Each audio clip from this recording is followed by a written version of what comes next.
सबसे बड़ी गलती लोग पैराजंबल्स के क्वेश्चन सॉल्व करने में ये करते हैं कि वो स्टार्टिंग से ही सॉल्व करने लगते हैं। बस 4 से 5 सेंटेंसेस दिए होते हैं एंड देखते के साथ ही वो सारे सेंटेंसेस को कनेक्ट करने की कोशिश करते हैं।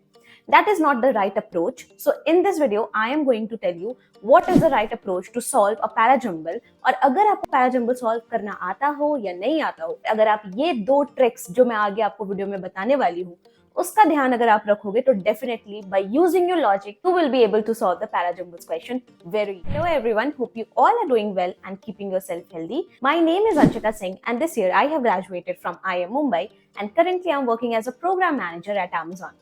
So guys, पैराजंबल्स बहुत लोगों के लिए बहुत ज्यादा ट्रिकी होगा एंड कुछ लोग तो इसको अटेम्प्ट ही नहीं करते होंगे क्योंकि उनकी एक्यूरेसी अच्छी नहीं होगी। जब मैं कैट एग्जाम की तैयारी करती थी, it was one of the topic जिससे मैं बहुत ज्यादा दूर भागती थी और मैं उसको कभी ट्राई करने का सोचती भी नहीं थी।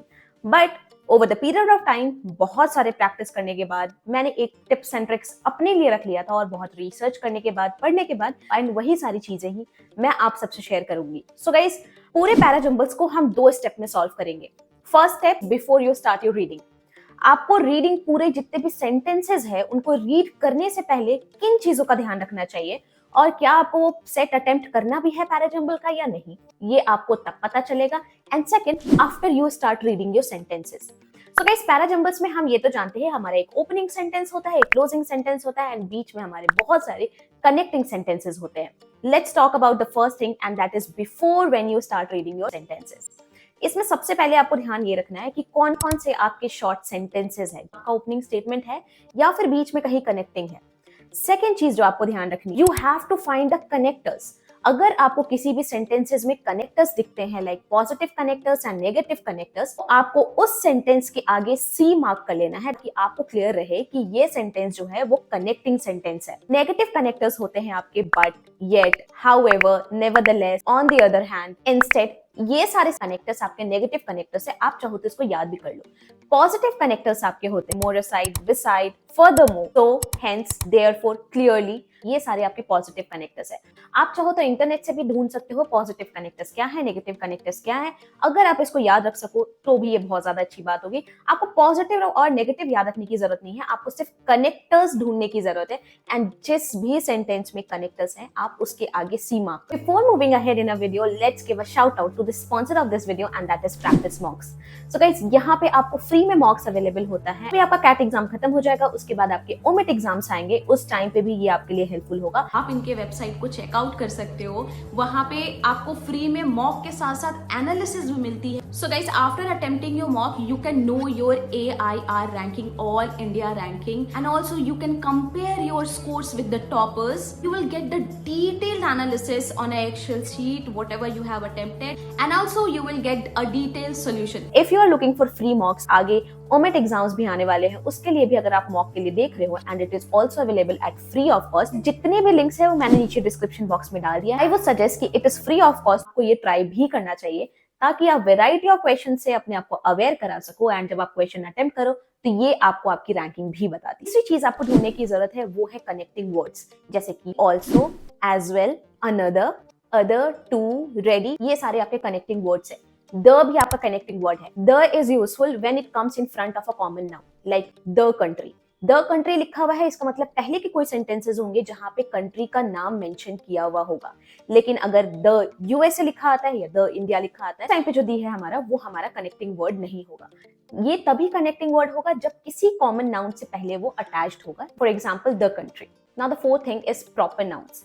जो भी आपके फुल सेंटेंसेस हैं वो पहले आते हैं एंड जो भी शॉर्ट सेंटेंसेस है वो आपके बाद में आते हैं। तो सिंपली समझो, there is Barack Obama in one sentence and there is Obama in another sentence. So Barack Obama sentence will come first and Obama sentence will come after. But इसमें भी एक ट्रिक है। ओबामा सेंटेंस जो है वो direct Barack Obama sentence के बाद नहीं आएगा। अगर बराक ओबामा को मेंशन करना होगा तो ही से रिप्रेजेंट होगा, ना कि ओबामा से रिप्रेजेंट होगा। तो अगर कोई ऐसा सेंटेंस है, इट मींस कि उनके बीच में भी कोई सेंटेंसेस ऑलरेडी होंगे तभी फिर बाद में ओबामा लिखा हुआ है। इन छोटी छोटी ट्रिक्स का आपको ध्यान रखना है जब आप पैराजंबल्स के क्वेश्चन करते हो। Now the another thing which you guys need to take care of is full form comes before abbreviations. इस सेंटेंस में आपका यूनाइटेड स्टेट पहले लिखा होगा तभी यूएसए आएगा। तो अगर आप अपना ओपनिंग सेंटेंस ढूंढ रहे हो या फिर जब आप कनेक्ट करने की कोशिश कर रहे हो तो यूनाइटेड स्टेट वाले सेंटेंस पहले आएंगे एंड उनके जो एब्रिविएशन है वो बाद में आएंगे। Next thing which you need to take care of is the pronoun sentence has to be preceded by a noun sentence, and this is the rule that cannot be broken. The previous sentence must have something that corresponds to he. Now the next thing is कि क्या कहीं पे आपके dates mention किए हुए हैं like today, yesterday, recent, तो ये आपका ओपनिंग सेंटेंस हो सकता है या फिर कनेक्टिंग भी हो सकता है, वो आपको देखना पड़ेगा। स्टार्टिंग के 10 सेकेंड्स में आपको ये सारे काम कर लेने हैं। आपको कनेक्टर्स ढूंढ लेना है, आपको देखना है कि सेंटेंसेस जो है वो शॉर्ट है या नहीं, उसमें प्रोनाउंस क्या है, कौन कौन से कनेक्टिंग वर्ड्स है, उसके आगे आपको सी मार्क कर देना है। एंड जो भी वर्ड की स्टार्टिंग या फिर बीच में कहीं पे ही है, आपको मैंने बहुत सारी चीजें बताई है, हिसाब से आप मेथड ऑफ एलिमिनेशन यूज कर सकते हो कि कौन से सेंटेंसेस आउट ऑफ 4-5 स्टेटमेंट्स जो भी दिए हुए हैं उनमें से कौन से स्टेटमेंट्स आपका ओपनिंग स्टेटमेंट नहीं हो सकता है। तो अगर आप ये कनेक्टर्स ढूंढ लेते हो, प्रोनाउंस ढूंढ लेते हो, नाउन्स ढूंढ लेते हो, तो वहां से आप एलिमिनेट कर सकते हो कि ओके आपका 2 सेंटेंस जो है वो नहीं है स्टार्टिंग, सेकंड, थर्ड भी नहीं है, फोर्थ भी नहीं है, मे भी आप एंड अप करो 2 स्टेटमेंट से एंड वहां पे फिर बहुत सारी ऐसी चीजें भी मैंने बताई है जिसमें आप ये कंक्लूड कर सकते हो कि कौन सा आपका ओपनिंग स्टेटमेंट होगा। सेकंड पार्ट इज कि जब आप रीडिंग स्टार्ट करोगे अपने स्टेटमेंट्स का तो आपको किन चीजों का ध्यान रखने की जरूरत है। First thing is look for the synonyms in the word. For example, one sentence should have talk and another sentence should have dialogue, and आपको उन दोनों को कनेक्ट करना है। Second thing is make blocks. आपको ओपनिंग सेंटेंस को ढूंढने के पीछे नहीं भागना है, क्लोजिंग सेंटेंस भी ढूंढने के पीछे नहीं भागना है, आपको ब्लॉक्स बनाने हैं नाउन प्रोनाउन के।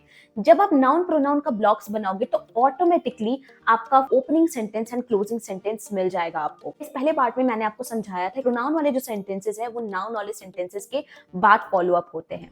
तो आपको उस तरीके से ब्लॉक्स बनाना है कि नाउन कहाँ आ रहा है, प्रोनाउन कहाँ आ रहा है, उस हिसाब से आपको सेंटेंसेस को कनेक्ट करना है। एंड जब आप ऐसा करोगे तो आपको कनेक्टिंग वर्ड जो सेंटेंसेस होते हैं उनमें भी बहुत इजी हो जाएगा आपको कनेक्ट करना। ये आपका बनाया जा सकता है नेगेटिव पॉजिटिव कनेक्टर के साथ, नाउन प्रोनाउंस कनेक्टर्स के साथ। लास्ट थिंग जो आपको सबसे ज्यादा ध्यान रखने की जरूरत है, जब आप अपने ब्लॉक्स बना लोगे आपको इंडिपेंडेंट सेंटेंसेस ढूंढना है।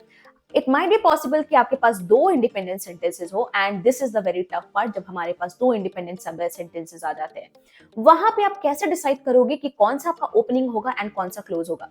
सो गाइस, इसके लिए एक बेसिक रूल आप याद रखो, stream argument comes before downstream arguments. इसका मतलब ये है मीनिंग बिफोर द सोल्यूशन। कोई भी सोल्यूशन प्रोवाइड करने से पहले आपको उसका मीनिंग समझाना जरूरी है। Theory before example. थ्योरी पहले आएगी, एग्जाम्पल बाद में आएगा। जेनेरिक और बिग आइडिया बिफोर स्पेसिफिक और small idea. Cause before effect. Event before consequences. आपका इवेंट पहले होगा, कॉन्सिक्वेंसेस बाद में होंगे। एंड गाइस, ये आपको तब अप्लाई करना है जब वहां पे कोई भी ग्रामर का क्लू नहीं है। सो गाइज, ये है वो 2 चीजें जिनका आपको ध्यान रखने की बहुत ज्यादा जरूरत है। एंड आई होप कि आपको थोड़ा बहुत भी समझ में आया हो कि आपको किस तरीके से आगे प्रोसीड करना है, किन किन चीजों का ध्यान रखना है और क्या ट्रिक्स लगा करके आप इनको कनेक्ट कर पाते हो या नहीं। अगर आपको इसमें प्रॉपर राइटअप चाहिए, आपको बस मेरे टेलीग्राम ग्रुप को ज्वाइन करना है एंड वहां पे सारे मटेरियल्स मैंने अवेलेबल किए हुए हैं। होप ये वीडियो आप सबके लिए बहुत ज्यादा हेल्पफुल रहा हो एंड आपको थोड़ा बहुत भी हेल्प मिला हो in these last stage of preparation. And I wish all of you all the best. और मैं चाहूंगी कि आप सब फ्लाइंग नंबर से अपना एग्जाम क्रैक करो। और बिल्कुल लास्ट स्टेज रह गया है, सो गिव अप करने की जरूरत नहीं है। आपने जो भी किया है उसी में एक्सेल करने की कोशिश करो, पॉजिटिव रहो, डिमोटिवेट होने की कोई जरूरत नहीं है।